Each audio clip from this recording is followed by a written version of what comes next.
Welcome. Let's take our seat. And I always like to bring in the ancestors. Right now, I'm feeling an almost continual need to surrender to something larger than me. And I'm also serving my own role.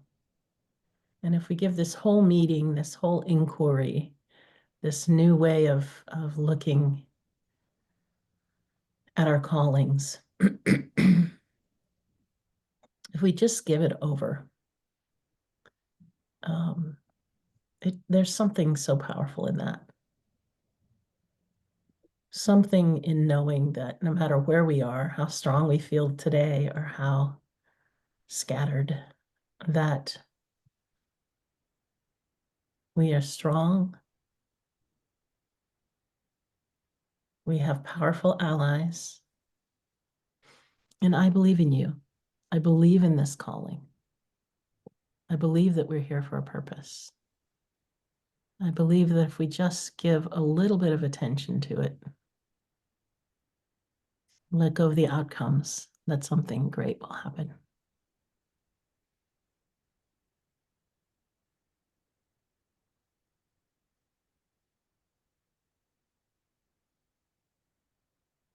Oops. Step by step share. There we go. Okay, you should be able to see my slides and see me.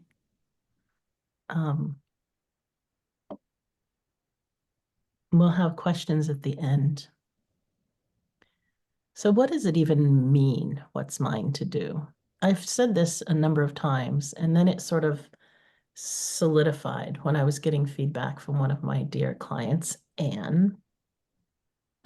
And she said that she was at a conference with her group in her business. She works in a big corporation. And they were asking her to do a keynote. And she had never really done a keynote before. And she said, with the work that we did together, when I stepped out there and said, yes, I'll do it, and then they immediately wanted a subject, she said, I knew with real clarity what was mine to say. And we can start with very simple things. I recommend it, unless you're advanced in this kind of practice, unless you're really on your path and doing your work that you have claimed. It can be a very small thing. And we're going to talk about this. I try not to be too political, but there's no way around it in this country right now. So we're going to talk about this in how can I step forward for my country, in my community? How can I play a bigger role? We're going to talk about all of that a little bit. And if you're a business person like me, how can my work, my business, my practice, my healing studio play a bigger role? All right. Really, the question of what's mine to do has a deeper or a higher question, if you would, and that is, how can I help? It's funny, just reading that out loud made my whole body relax.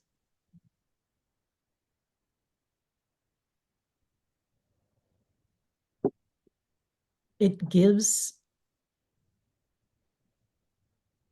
love. It gives a feeling of, I'm here for you, whether we're talking about the world or people who need our help. And it just took something off my shoulders. So I hope you can feel that.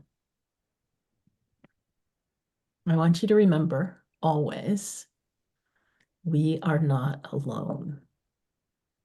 We have each other. That's why I felt this really deep desire to meet together today.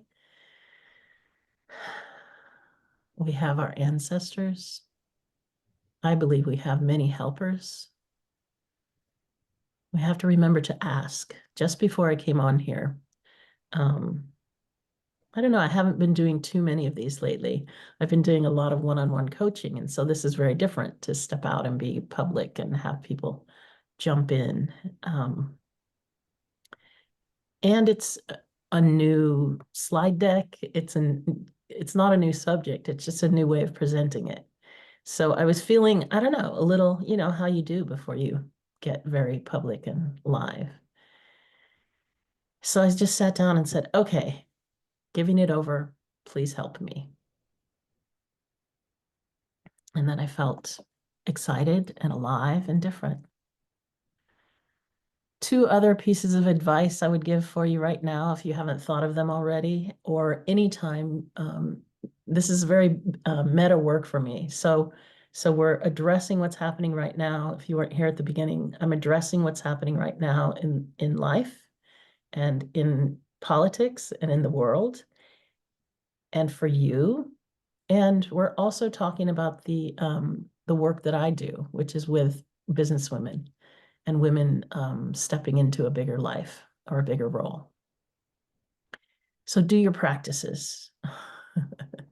We often think, okay, I don't have enough time now. I need to get out in the world and do something. And our meditation practice falls down, or we're not meeting with our friends as much, right? And this is a time to double down on practices. Many of us know that just sitting on our cushion can help change the world. And then the last one's very personal to me. About 6 years ago, 5 years ago, when the world was kind of heating up a little bit, I somehow dropped what was mine to do. Well, no, I didn't. I continued to do what was mine to do, but I forgot when I turned toward the bigger role, addressing some, crazy shit that was happening in this country. I forgot what my role was. And so that's why you want to curate what you're consuming right now. There is a lot going on out there.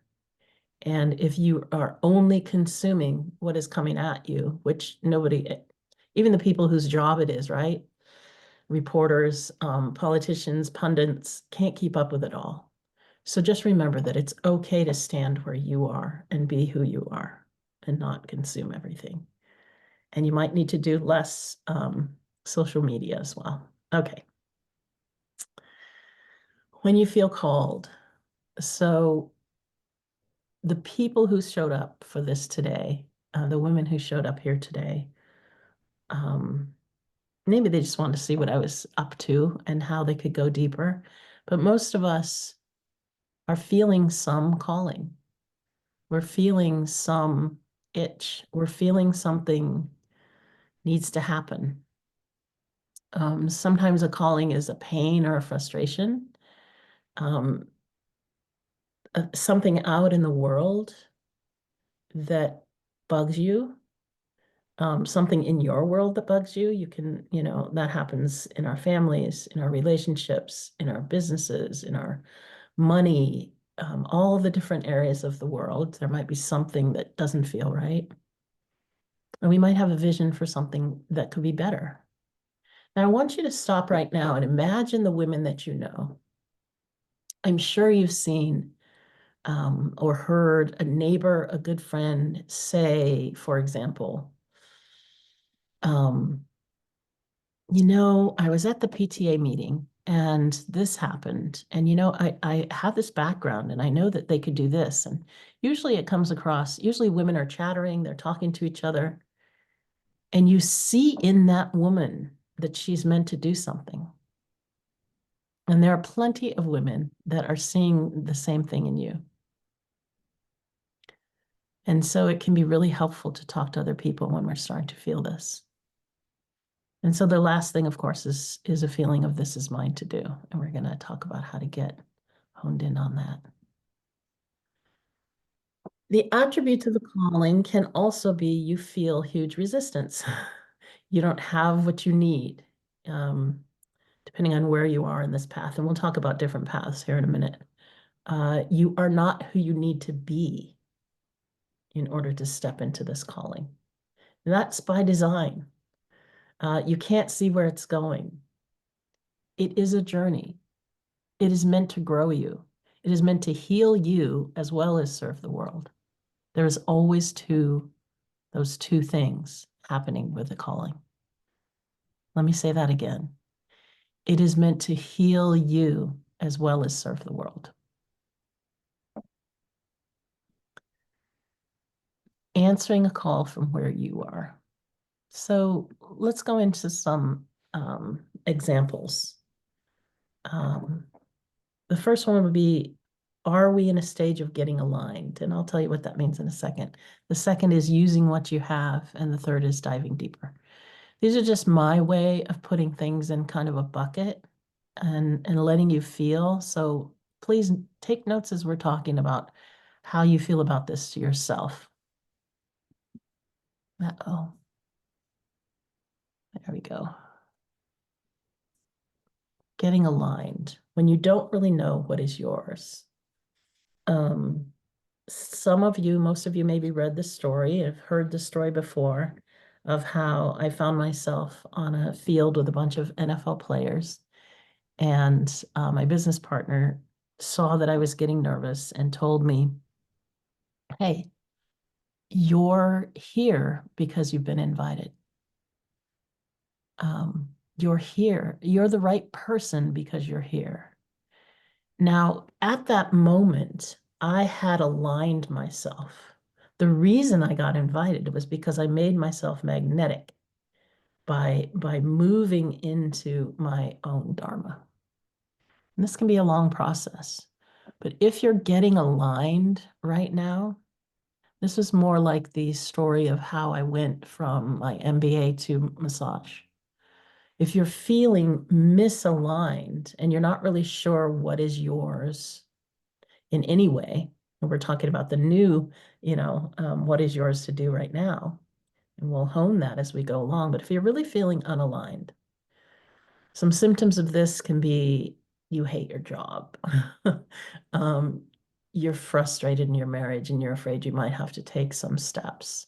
It could be something smaller, like I thought I was on my path. I had just gotten an MBA. And what I really needed to do was, one person said to me, you're a healer. And I started moving into healing. And that was 33 years ago. So when you don't really know what it is, your path could be something very simple. I had a friend the other day say, he was a client. I still do a handful of bodywork clients every week. And I'm checking in with people on a deep level. And he's the sweetest man. He's very well educated. He's, he could do 1,000 different things. But he looked at me and he said, Anne, I'm just trying to be as kind as I can be right now. I'm just trying to be kind to people. So sometimes when you're off balance because you're trying to get your life more aligned, you're not really in a place to know what's mine to do. Just invoke your highest value. I know that when I was searching for what I was supposed to be doing in life on a bigger level, I was just coming with curiosity and coming with love. And that's enough. It's absolutely enough. The second way that you might answer a calling is using what you have, or a second way that you might, this is not exhaustive, is using what you have. So that's where I was when I got that message on the field. I had been, I went from an MBA to learning how to do massage. That was kind of quick. And that was pretty weird to most people in my family. And it was also just a step. I knew deep in my heart that I was going to do something great with this. But in that moment of alignment, I didn't know what it was. So as you're aligning yourself, I was just doing my job the best I could. I was now a massage therapist. I was working with people's injuries. That's kind of where I started moving toward. So what is it?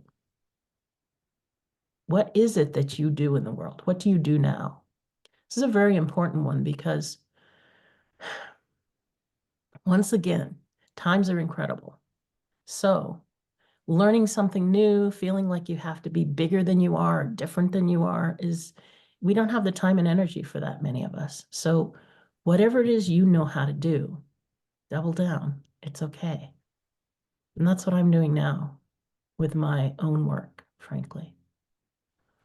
Then the third way is if you want to dive deeper. You are doing your work in the world, you have a good place to come from. There might be something new in the future. There always might be, right? These callings are continuing. We don't have just one calling, and we don't even do the big ones just once. So maybe you're ready to play a larger role. Maybe you're ready to start that organization. I have another friend who has started she was feeling really, really crazed. She's 70 years old. She's very active. She's very into her lifestyle here in California, but it really bothered her what was happening. She just got her first brand new grandson. So she started a local chapter of Indivisible, which is an organization here in this country. We'll just say dedicated to democracy, to true democracy. And so, you know, that could be another thing we could do is joining somewhere, something that's already started. Um, but in her case, she started her own local chapter. She's really going all in. And if you're, feeling secure, you know what your lane is or what your lane has been, you might be changing in the future, then playing a larger role can be a powerful move. And I always call this the Dharma test. So when you decide on something in your business, or when you decide on an action you're going to take in the world to support people, ask yourself, does this serve a cause I care about? Get out your pens because we're going to ask you to give do a little writing. What are the causes you care about? We've talked about a lot of different things just now. I was just going to look and see if I had something I was going to read to you here.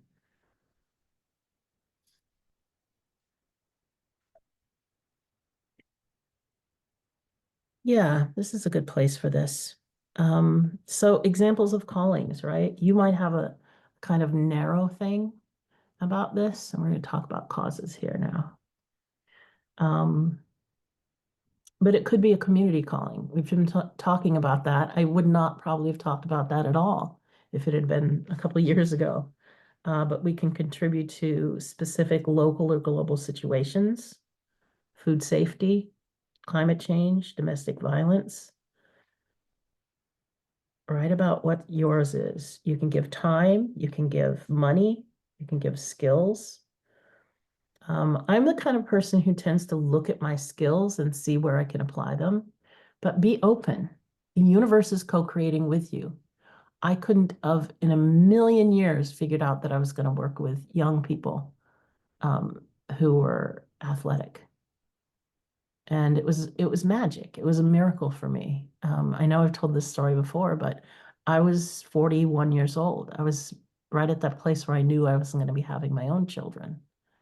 So open yourself if you're doubled down on my cause at the time was that people could be pain-free, that joint injuries didn't have to be painful. Then there's career callings. This is the one I usually work with, right? Like, what do you want to do in the world? How do you want to become a speaker? What kind of workshops do you want to start doing? You could mentor somebody, you could launch a business, you can initiate projects within your work. I've worked on a lot of entrepreneurs, which that is women who mostly come to me because they think they want to leave their corporate careers, and then they end up creating something within their corporation, a new role for themselves. Advance your field in a certain way. Eradicate a destructive practice in your industry. Enrich your team. Create more humane and caring workplace. And then there are creative or vocational callings. You know, I also work with a lot of artists, and artists sometimes feel like their dreams and visions aren't big enough. And man, okay, let me put it this way. Why is it that a dictator goes after the arts first? In every regime over history, they take down the professors, the poets, the artists. It's because it makes change. And even if you just paint a mural in your home, it creates beauty. Just think if each one of us woke up every day to a vision of beauty, how would that change our worlds? So there are no small causes here. Pursue a craft or fine art. Start a blog. Uh, Coach a local sports team. um, form a group. Form a group.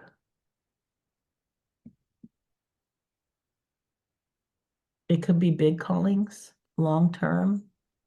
Um, Democracy. Women's voices is one of my big term callings, right? It informs what I do, my big callings. So I know that I'm a stand for women and for co-creating with women in spirit. And so when I look at what action can I take in the world now, for me, it needs to be in that lane. So if I'm taking action in the community, it's in that lane. So one of the things I've decided to do, partly because of a call from my teacher, Shamali, is start a local temple group again. It's a very simple thing, but it brings women together and it's really powerful.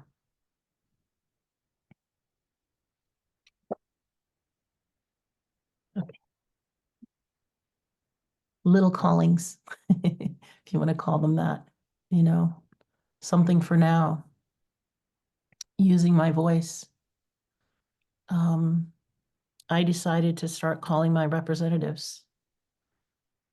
You could connect with friends. You could even just make one phone call. These are the little callings. Oh, I was just thinking about her today. Let me give a text. Healing yourself. When I was healing myself, when I went so far down the rabbit hole that I wasn't, pretty depressed, getting out of the house today was a little thing that I could do. Uh-oh, keep messing that. There we go. Is it an expression of my values? So that's one of the other Dharma questions to ask yourself, right? What are your values? I've got a whole workshop that I can send out with the replay of this that helps you find your top two values. And the reason this is important, for me, it's about the simplicity again. Brené Brown speaks about this. You could Google her podcast to find why she decided that having top two values or describing them is really important. My top two values are courage and love. The reason I hesitated is because my top two values for years were courage and freedom. And as I've matured, I found that love is what my second one is. So now it's courage and love. There's a lot of freedom in that, right? So is it an expression of your values? Do I love sharing this? This one comes from business. If you're going to claim a calling, if you're going to stand in your sovereignty, you're going to want to be able to talk about it. And as a matter of fact, if we're in our calling, a calling is fun. A calling is joyful. Even, my friend who was so upset and has now started this Indivisible group, she's still upset, but she's also feeling empowered and she's feeling the joy of doing it together with other people. Now let's talk for a moment about delaying and hiding techniques. And once again, this applies to everything we do, Um, but especially when we're being called. As you might know, if you know me, I call starting a business, answering a call, I'll put it right in there with that as one of the top two most difficult spiritual pathways. And so there are ways that we find, and we're brilliant women, the women who are here and who come to be with me. And so they might be really subtle, but this is what we do. Okay, I made the whole list like this, but let's go through them one by one and see if you can recognize yourself. And just write it down and say, okay, this is something I tend to do. This, then that. And I want to give some joy to Tara Moore, who she has a something called a Playing Big Leadership Academy, and she these are things that she's identified. Any voice that says I need to get something or do something else first. So I remember one of the women that I had followed long ago who was doing money work said that she kept telling herself that she wanted to lose weight first before she went on the videos, before she's, really got her work out into the world. So what is it that we think we have to do before something else? Obviously, for me, I felt like I had to have advanced degrees before I could start my life. Craziness. The thing about it is it's usually the opposite. What I do know looking back is that being in school showed me lots of different things that I could choose from. And so getting engaged is the important point.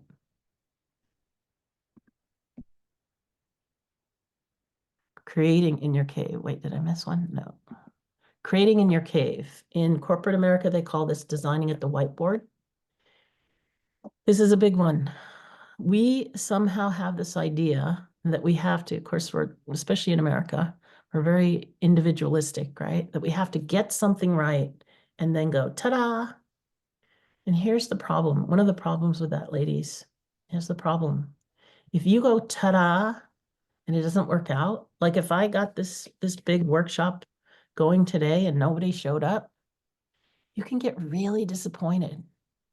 I like speaking to actual people. It helps me. I appreciate it. Beautiful Janie is not feeling well, but she's even got her video camera on. Thank you. It helps to look into someone's eyes. And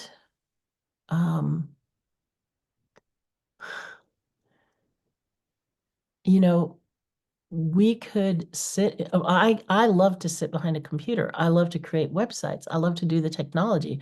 I could sit in that forever and forget to reach out and connect with people. So get into conversation. If you're in business, it's one of the things I talk about all the time, that marketing is just a conversation. And you hone your marketing by having a conversation. What do you do? Well, let me explain it. Yeah. Right. So get out of your cave.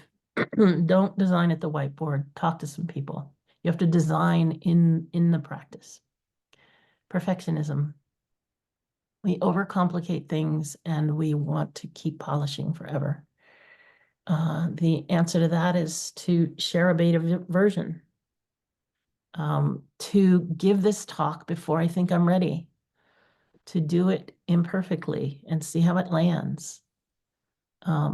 So I'm not new at this. And yet, as I'm putting this heart workout that I've been developing for the last couple of years, I'm feeling shaky legs again.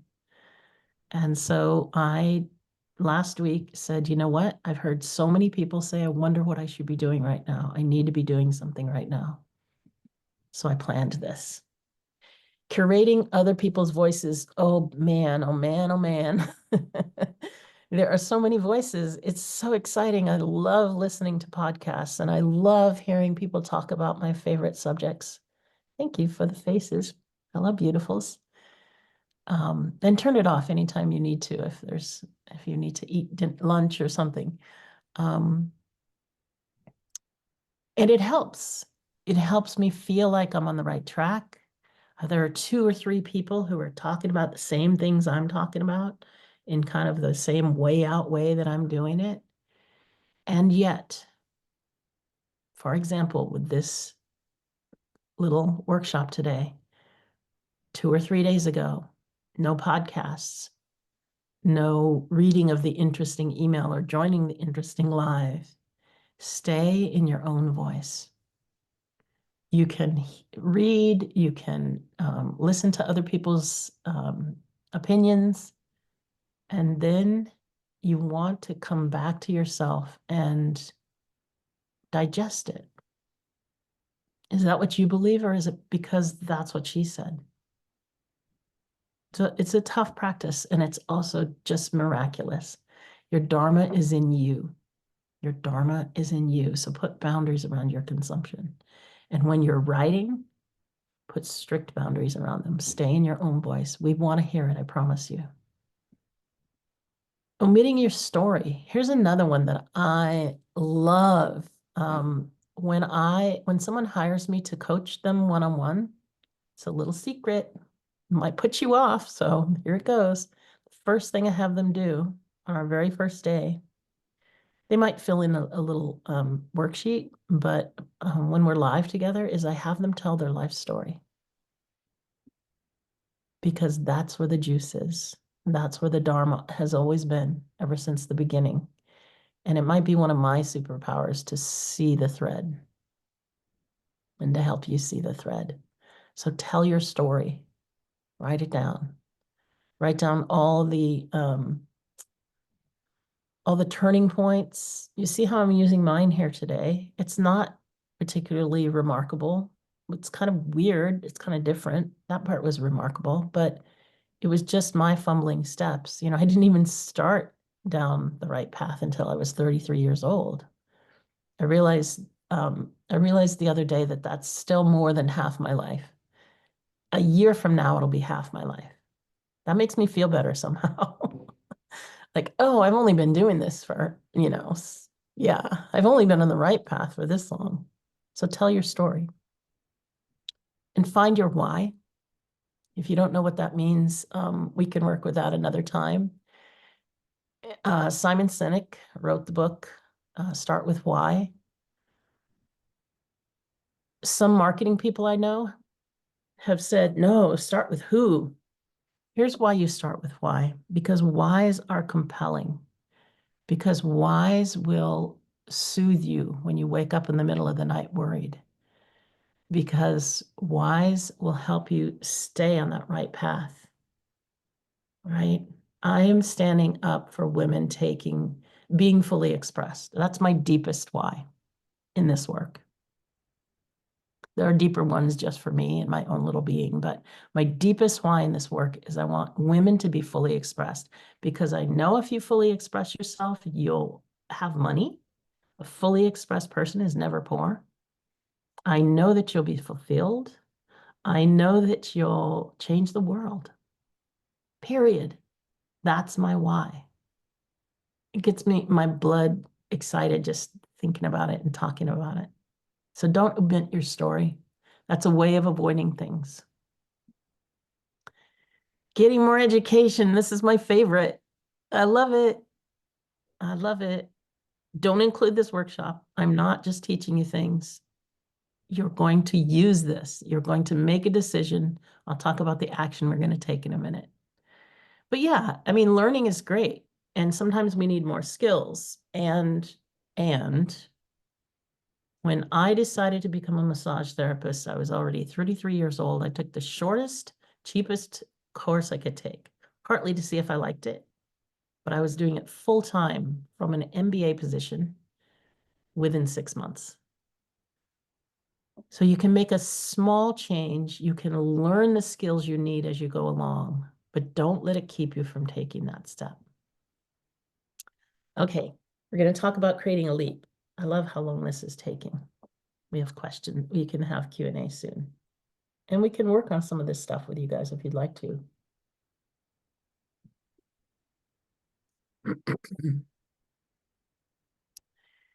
Creating a leap is something that gets you playing bigger right now.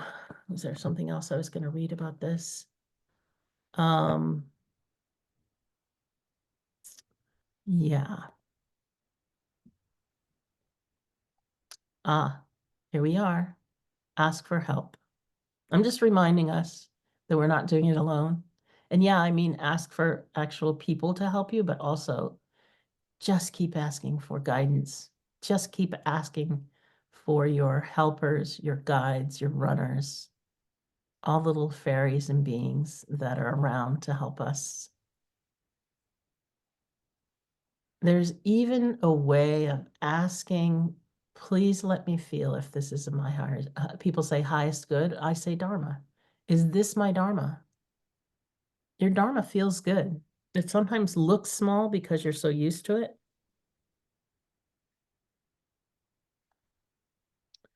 All right, so a leap gets you into action now. And this is kind of bringing it all together. This is once again Tara Moore's idea. She's the woman who coined the phrase, "You're on the transition team." And these are the kinds of things we do in my coaching experience. We take small actions that we can do now, and that's how we get everything done. It has to be something you can start and finish in about 2 weeks. I'm going to give you examples in a minute. It's simple. You can talk about it and say, well, this is what I'm going to do. A little scary or a lot scary. I should have put that in there. Get your your nervous system going. Get your fear going, get your resistance going. It connects with others. And remember, it's not just those others. We're not curating voices again. It connects with the people you most likely you want to make a difference with. All right. And it makes a difference to your calling. So I'm going to ask you to step up in these next few minutes. Let's see what my next one is here. Yeah.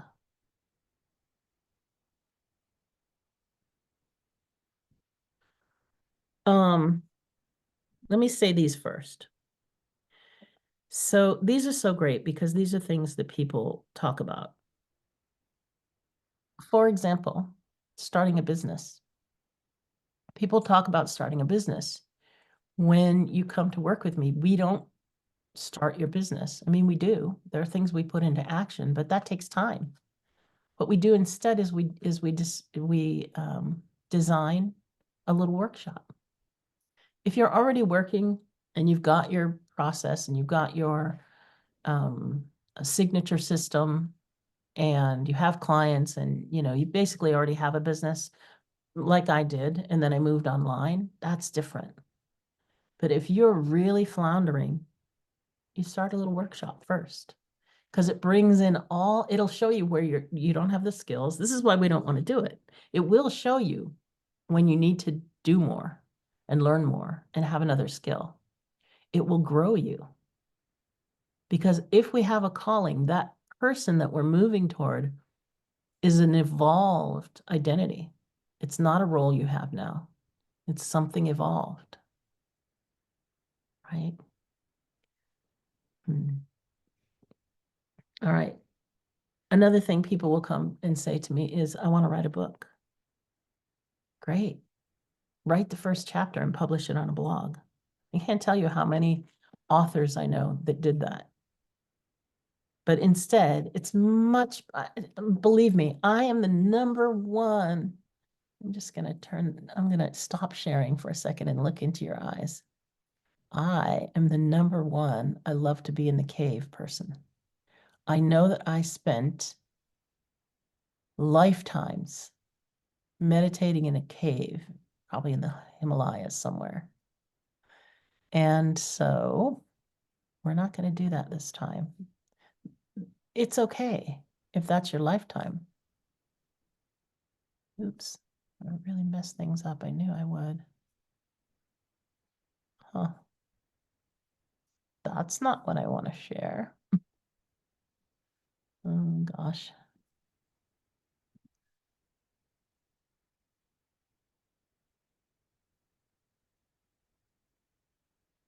Ah, can you see it now? No. Okay, I see what's happening here.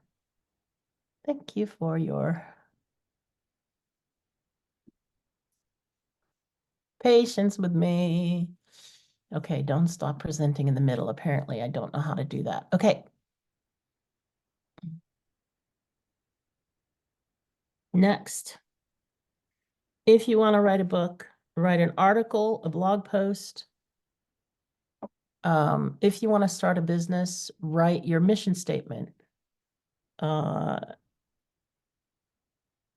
to 4 people in the next 2 weeks who have a business like yours. Talk to 6 of your clients and see what they think about your idea. See what I mean? You're actually going right to the source.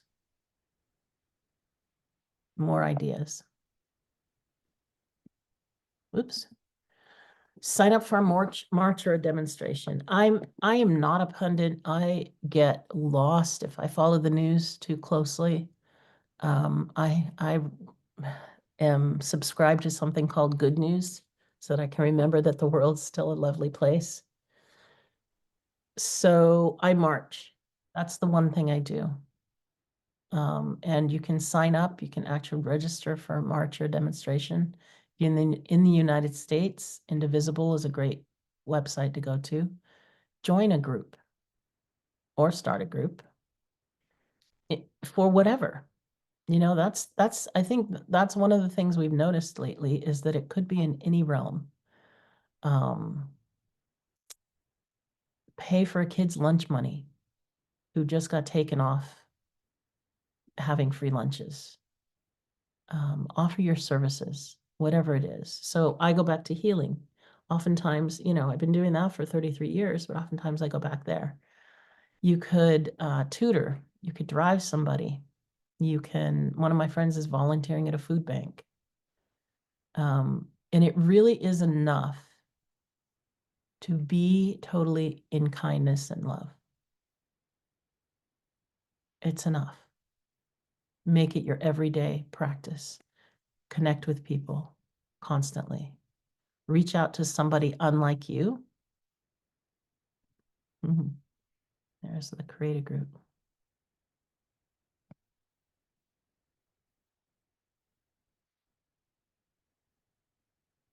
Just reading your posts. Thank you. Thank you for, yeah, turning on and off the videos. I do love that. I love to see your faces. I love to know that you're there. And I do understand too if you're driving, you know, and things are moving, or if you're walking around your house, it helps to have it off. I appreciate it.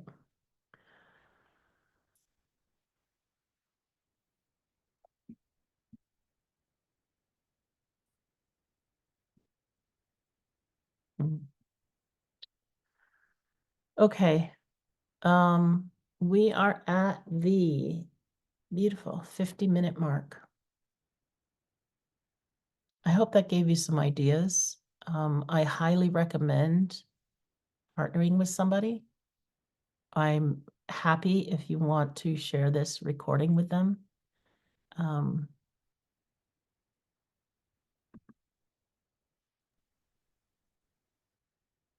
It's really hard to see yourself. The story of me moving from my MBA job, meaning the job I got right after I got my master's in business, to healing. That was a second degree in business I had. It was a psychic that told me that I was a healer. I didn't know what to do with that. I was kind of frustrated with that. I was trying to convince her, no, I'm actually a businesswoman. But wisely, she said, just take a class in something. At that point, I was not aligned, so I didn't know where to go. I wouldn't have known what to do.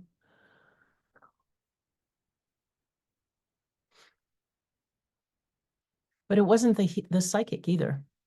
I went back to find her years later, and she was not the person who had appeared to me. This was definitely a channeling. This was definitely spirit trying to get through to my thick head. And that was the beginning of my true spiritual journey. I spent 33 years touching people. I always say I got paid to meditate and connect.